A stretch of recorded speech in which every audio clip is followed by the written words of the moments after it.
everybody, my name is Marley Bird and I am the national spokesperson for Red Heart Yarns and a leisure arts author. I'm here in the leisure arts makerspace and I get a chance to talk to you about one of my new books. As a crocheter, it's very rare that we come across a new technique that we might not be familiar with, one that's exciting and new and really gets your juices flowing. And for me, that was color pooling.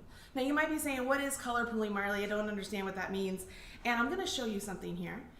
If I were to tell you that this blanket for the body was made up using single crochets and chains for the entire piece, would you believe me? The yarn is doing all of the work for me. Now, there is a little bit of skill involved here in that you have to make sure that you're placing the color in the correct stitch as you're going along. That might be counterintuitive to some of you who are advanced crocheters. You're like, wait a minute, that's supposed to be a single crochet. I'm putting a single crochet there.